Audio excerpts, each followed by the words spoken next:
दक्षिण भारत की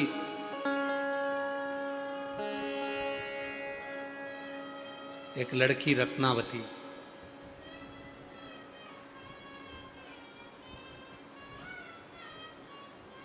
शिव की परम भगत,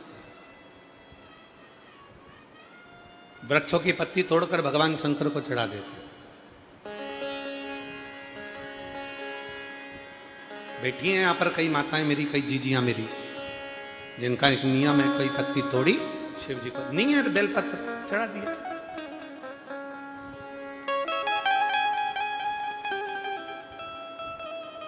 और कितना सुंदर का है, भस्म भी नहीं है, चंदन भी नहीं है।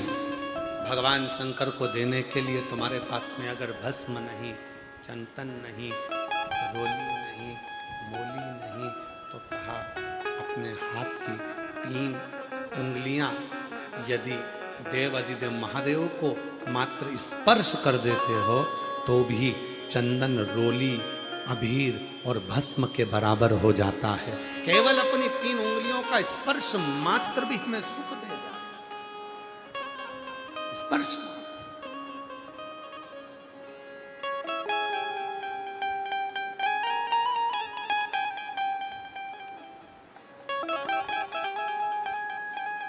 एक बात कही थी,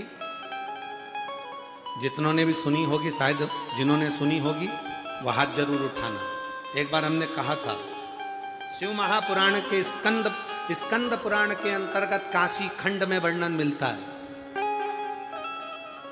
स्कंद पुराण के काशी खंड में वर्णन मिलता है, संसार का यदि कोई मनुष्य भगवान शंकर पार्वती जी से मणिकर्णिका के घाट पर कहते हैं, सुनो जगत जननी जगदम्बा, हे महेश्वरी, हे पार्वती, मैं तुम्हें, हे हिमालय की सुपुत्री, हे हिममान की पुत्री, मैं तुमको एक बात कहना चाहता हूं, अगर मेरे शिवलिंग की आराधना करने वाला, साधना करने वाला भूलवश भी यदि अपने हस्त कमल का स्पर्श शिवलिंग पर चढ़े हुए जल को, जो जलाधारी, आप लोग जरा स्मरण करिएगा, वैसे तो आप सब बहुत शिव भगवान शंकर की भक्ति में अच्छे रमे हुए हो, फिर भी समझिएगा, हे पार्वती, शिवलिंग पर चढ़े हुए जल को जो नीचे गिरता है जलाधारी पर जाता है, और जलाधारी से जो नीचे की ओर जाता है, जहां जिस मार्ग से अशोक सुंदरी, कार्तिकेय, गणेश जी के उस मार्ग से जो नीचे गिरता है,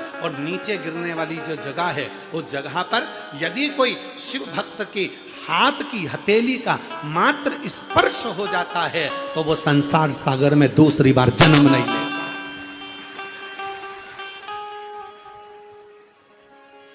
स्कंद पुराण में भगवान देवाधिदेव महादेव काशी खंड में यह वर्णन करते हैं, काशी खंड में। इसलिए जो शिव को भजने वाले हैं, शंकर का स्मरण करने वाले हैं, शंकर की भक्ति करने वाले हैं, शंकर की भक्ति में डूबने वाले हैं, जो शिव जी का अभिषेक करते हैं, वो क्या करते हैं, शिव जी का अभिषेक करते करते शंकर भगवान को स्पर्श करते हैं, स्नान कराते कराते वो भगवान शंकर की जलाधारी को हर ओर अपनी हाथ की हथेली से रगड़ते हैं, उसको स्पर्श करते हैं, उसको छूते हैं। क्यों?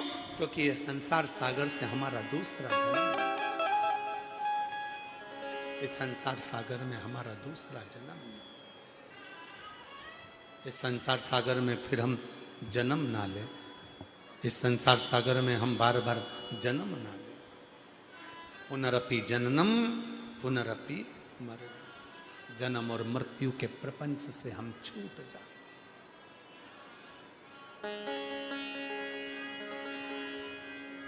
ऐसे दयालु नाथ से कृष्ण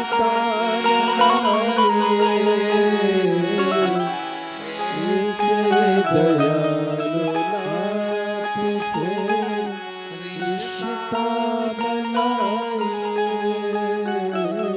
मिलता आपको जो कुछ भी चाहिए,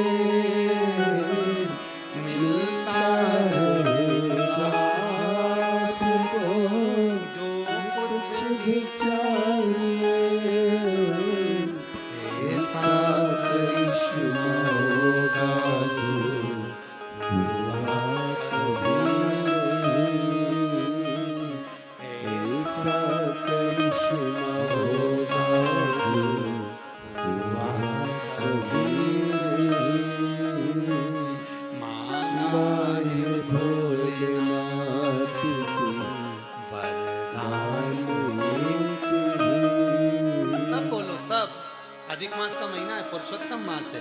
मांगा है भोलेनाथ से वरदान। आवाज नहीं आई, यहां तक आवाज आना चाहिए सबकी। मांगा है भोलेनाथ वरदान, तेरी कृपा बनी रहे जब तक है जिंदगी,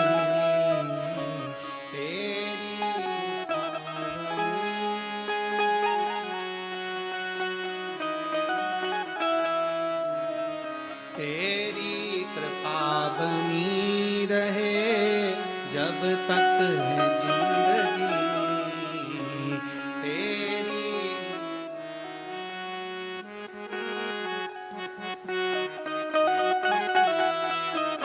ओ मांगा है भोलेनाथ से वरदान, मांगा है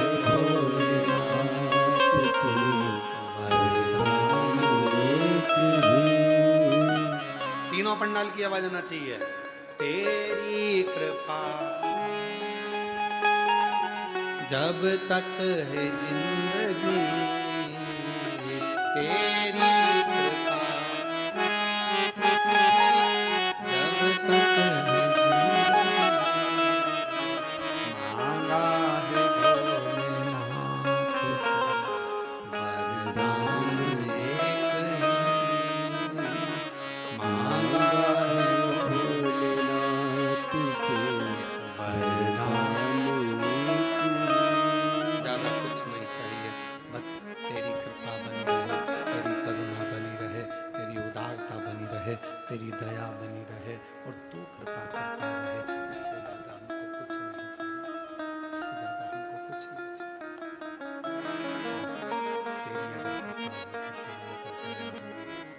तेरी अगर करुणा होगी तो तू सब कुछ कर सकता, सब कुछ कर सकता।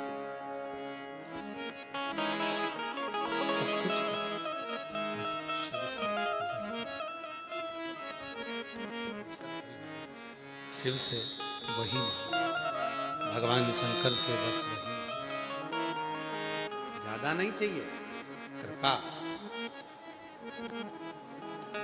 दक्षिण भारत में रहने वाली वो रत्नावती बूढ़ी माँ के साथ रहती थी। शिव जी को एक पत्र तोड़कर चढ़ा देते थे।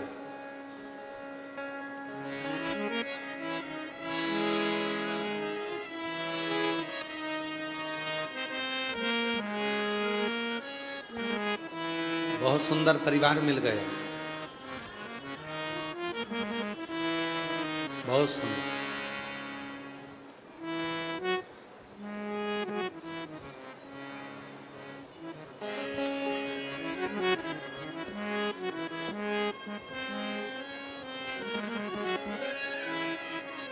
कई लोग पूछते हैं गुरुजी, हम शिव जी को जल चढ़ाते हैं तो उसका फल मिलता है?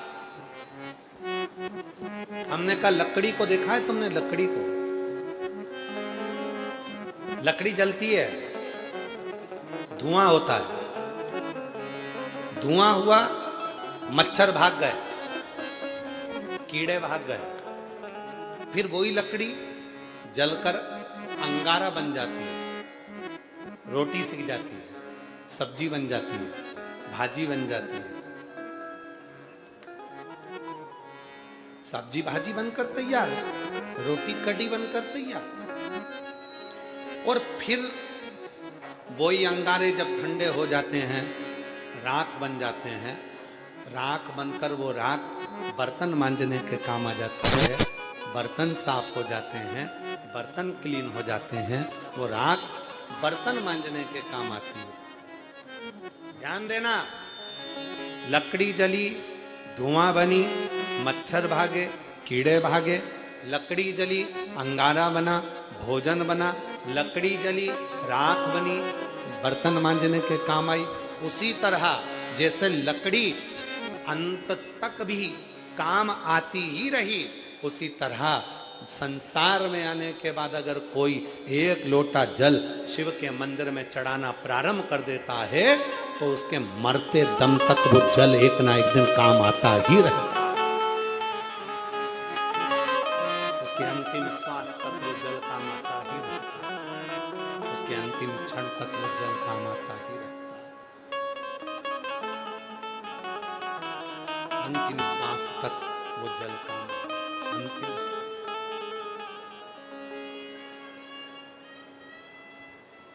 जब कोई बीमार हो जाता है हॉस्पिटल में उसको वेंटिलेटर पर डाल देते हैं।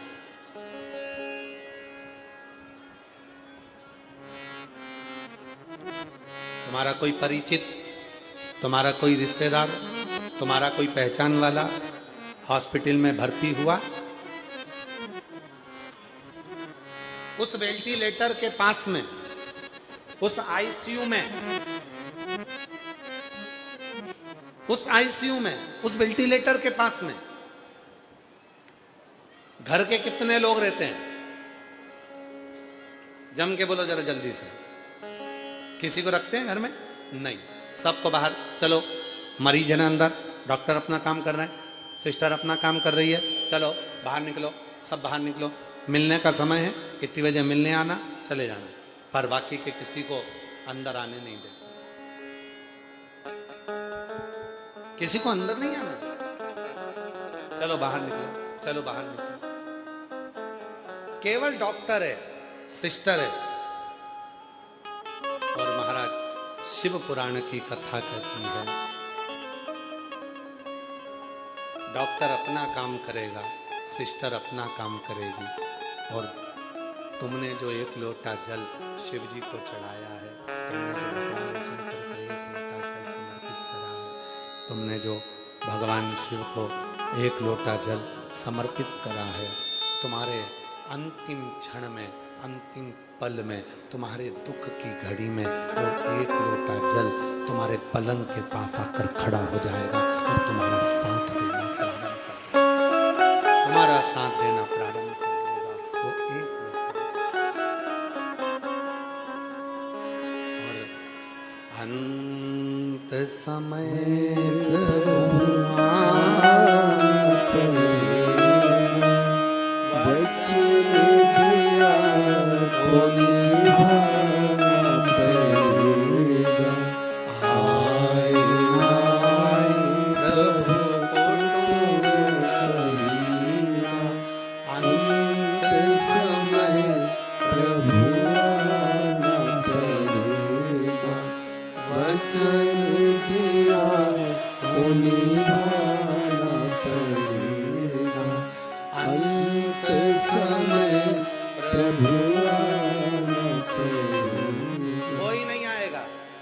पलंग पर पड़े होगे, अंतिम सांसें गिन रहे होगे, डॉक्टर अपना काम करेगा, सिस्टर अपना काम करेगी, सब अपने कर्म में लगे होंगे, घर वाले बाहर बैठे हुए होंगे, नेत्रों में जल भरा होगा, और उस समय पर कोई काम नहीं चल रही है, आके सुनो तो सही, कोई काम नहीं करेगा।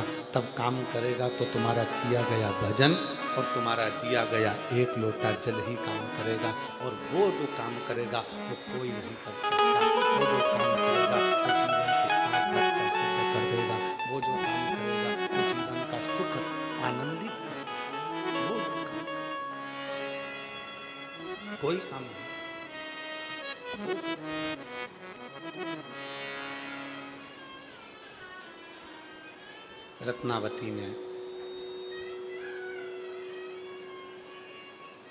रत्नावती ने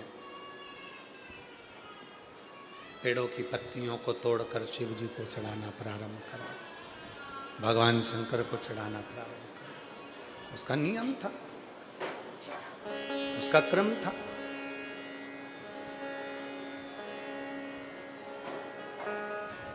शिव जी को वो पत्तियां तोड़ती, समर्पित कर देती, पत्तियां तोड़ दी और चढ़ा देती।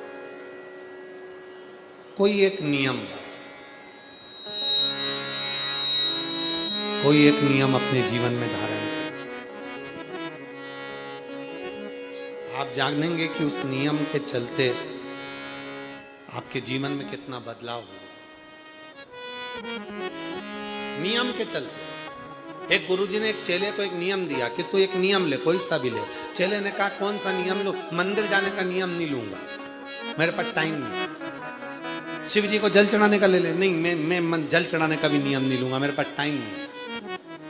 माला जपने का ले ले, माला भी नहीं जपूंगा, मेरे पास टाइम नहीं। भगवान को भोग लगाने का मेरे पास टाइम नहीं। तो उसने कहा कि कोई नियम तो ले। उसने कहा एक नियम लेता हूं।